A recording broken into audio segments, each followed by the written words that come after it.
Hi everybody, it's me, Beth Maitland from Drama Queen Bee Quilt Studio, and it's been a cloudy, fun day here on the Central Coast, and we've been having a lot of quilting going on here in the quilt studio. I've got a client quilt, and I've got two in line next.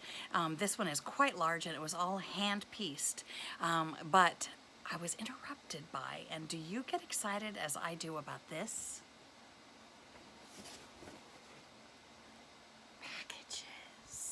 It's like Christmas, and it's literally August. So I want to unbox today my new ironing system. I use currently my very favorite iron of all time, the Aliso Pro, and I've done a video already about how fabulous it is. But today I'm unboxing a new iron. I'm not going to be unfaithful to the Aliso Pro, but I am going to try something new because I have a puppy and a couple of adult dogs and 3 cats, and cords are an issue. If somebody runs by and catches a cord, everything goes off the table and or off the ironing board, and I thought I would try a cordless iron. It's a big splurge, but I had a really good summer at the Young and the Restless, so I'm gonna try it. So join me in just a moment over at the cutting table and the ironing station. We're going to unbox our new treats. Okay.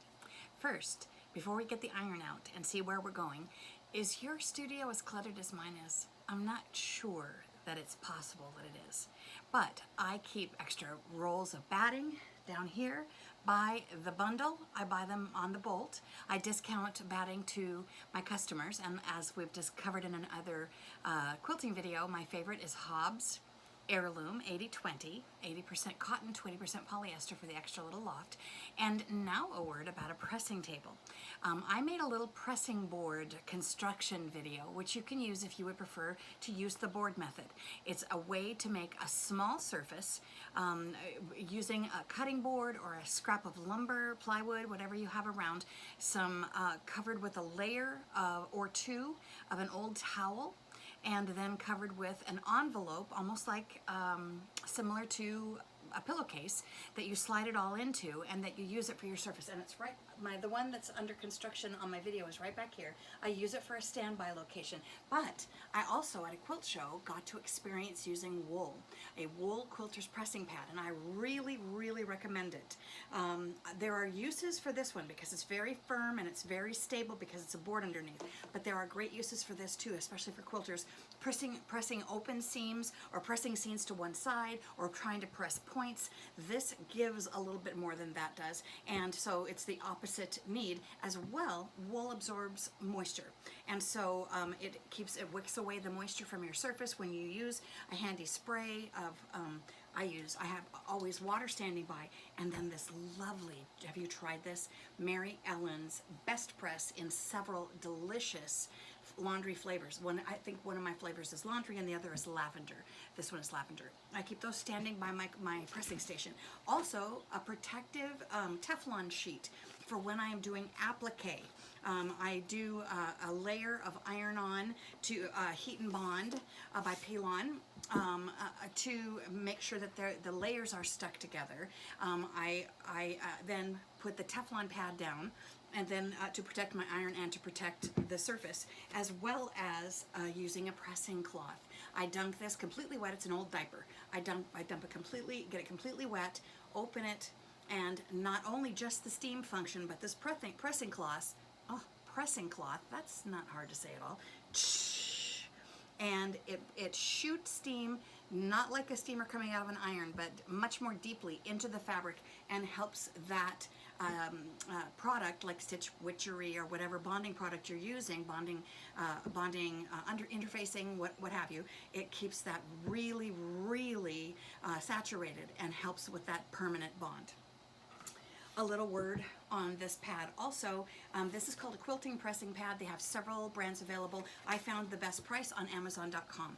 I like to support my local quilt shops and quilt shows. So the first one that I tried for my to-go bag that I take to class, the first one that I bought, I did buy a smaller size for my kit with my little portable sewing machine that I would take to classes or to a retreat. I did buy the first one from a quilt show, which is the first place I got to play with it. And I highly recommend this as an option.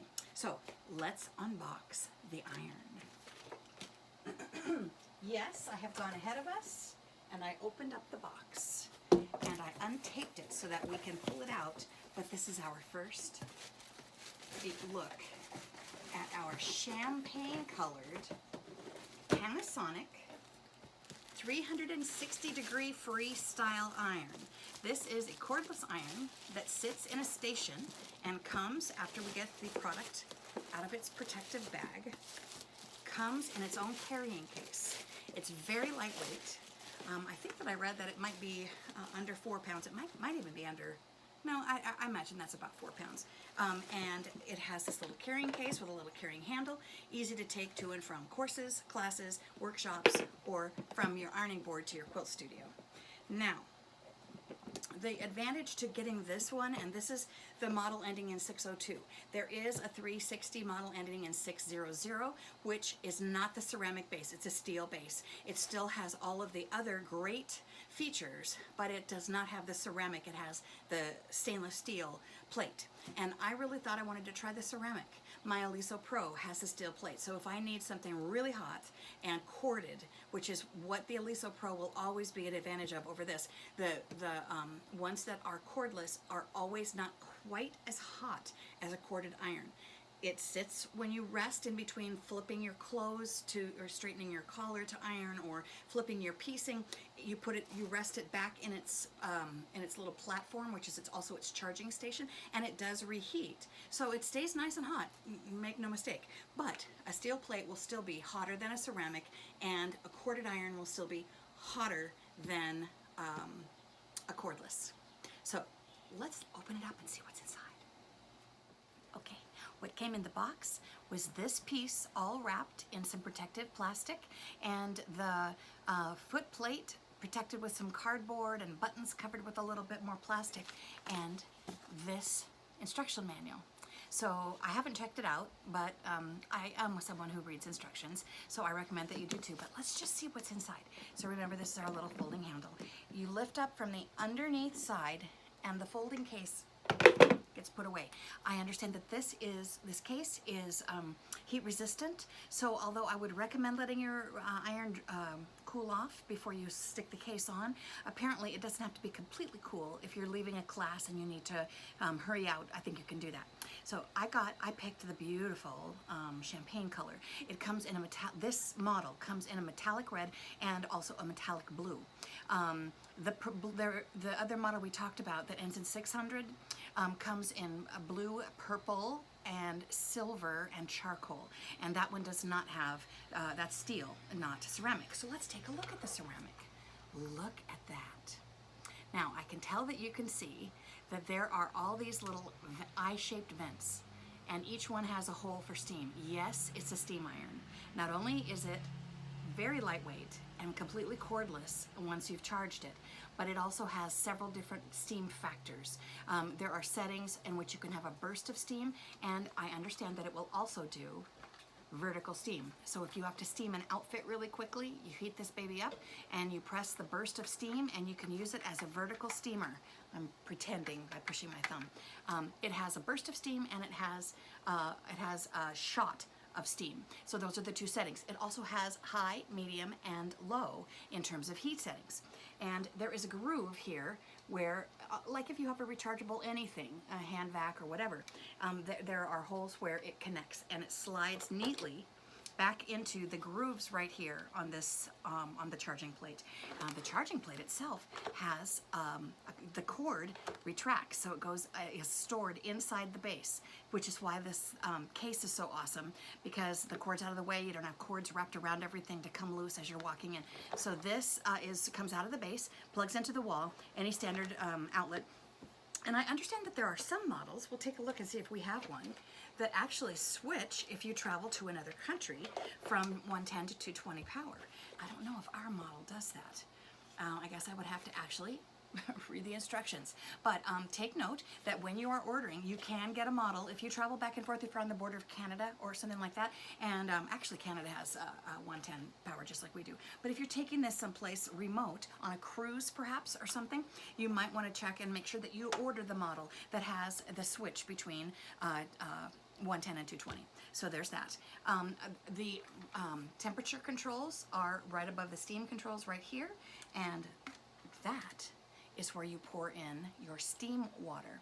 I always recommend using distilled water. I know that a lot of places, a lot of irons now have a filtration system and don't mind that, but I always worry about the mineral buildup and plugging up all of these holes that deliver the steam accurately and well. So I always use distilled water, but you do as you wish.